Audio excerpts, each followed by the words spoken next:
everyday life in the Soviet Union, the shopping around. The author Hendrik Smith was head of the New York Times office in Moscow from 1971 to 1974. The following page is adapted from Mr. Smith's book, The Russian, which was published in 1976 by Quadrant, the New York Times Book Company.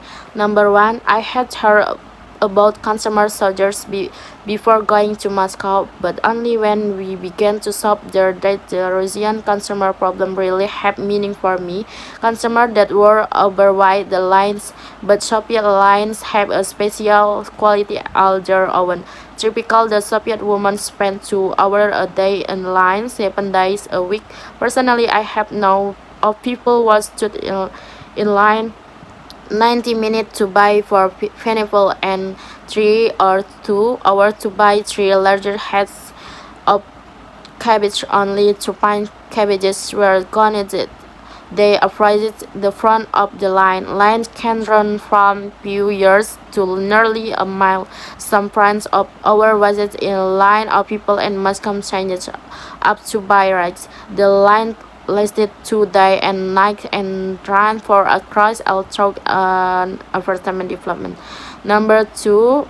In spite of all this, the natural reaction of Russian woman when she sees line forming in it get it immediately even before she knows where it is being sold.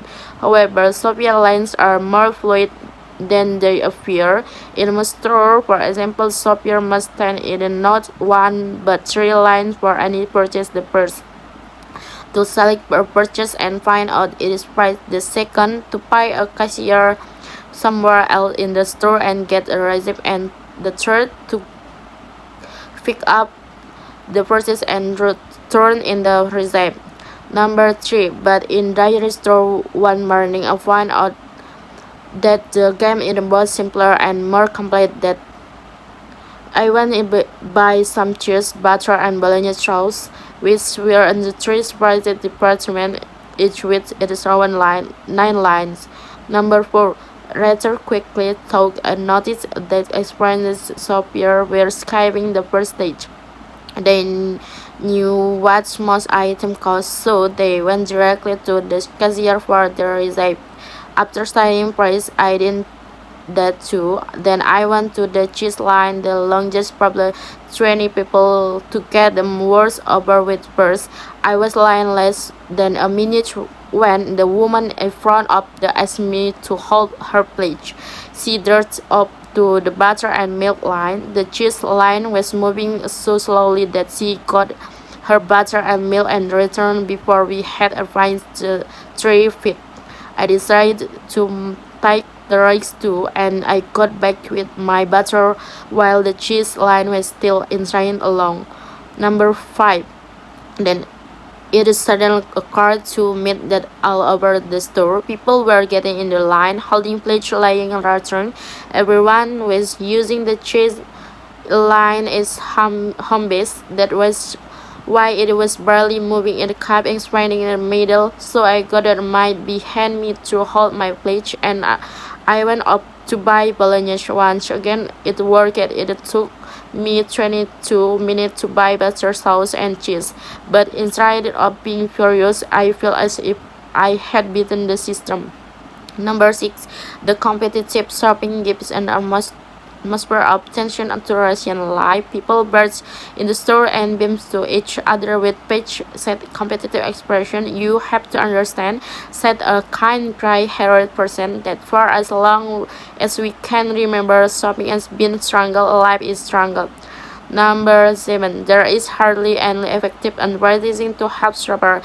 Americans complain about the constant commercial in the United States, but they might consider if they were exposed to the consumer blackout in Russia. A typical Soviet ad might be, if you want to live a rich old age and beautiful, modest and trouble drink tea. Most newspaper publish without it. The shopper has no hand yellow page or daily newspaper, supermarket or department store ads to help or decide where the shop. Numbers 8. Brewer is widespread low-fat $18.80 to $120 monthly. Sellers take a version of attractive item and sell them secretly to regular customers who have either lived a brief and adventure or can be continued on to pay high price on delivery. 10 to 15 rubles on 60 rubber raincoat is standard. In 1976, the rubber was equivalent to 132. Number 9. So common in this practice that the Soviet press is always complaining about it, but doesn't do any good. Crocodile, the Soviet Hammer magazine on saw a department store employee promoting some new arrived item. Their customer in the leather goods department 1500 imported women purses have been received. 450 of them have been bought by store employees. 39 are under the counter and have been ordered in fines for friends. One purse in the display window.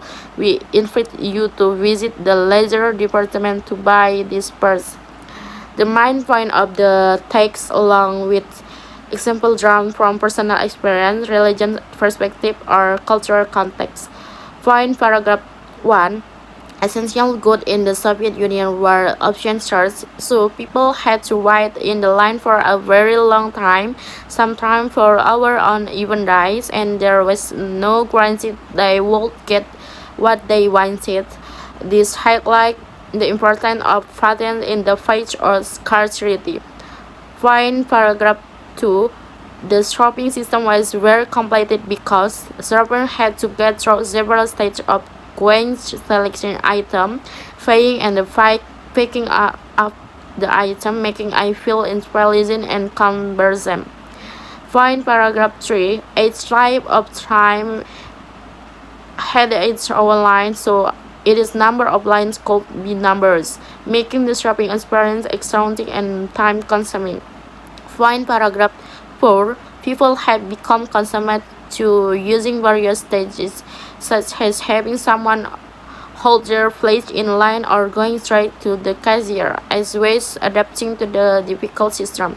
Point paragraph 5. When they successfully obtain an item, people find satisfied as if they won a competition because the shopping process is full of strategy and competition.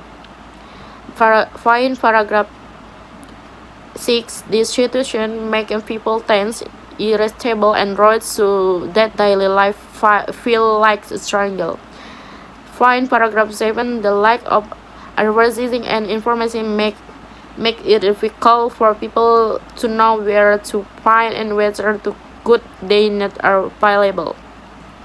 Point paragraph 8. Brewery emerged with store employees hiding good margins and selling it secretly at high price due to shortages. Point paragraph 9. This practice has become so common that it is often the subject of satire, yet it remains difficult to resist right. This is conclusion. Life in the Soviet Union, particularly when it comes to shopping, was fraught with difficulty due to long lines, a complicated system, and dishonesty, making daily life feel like constant struggle. Thank you.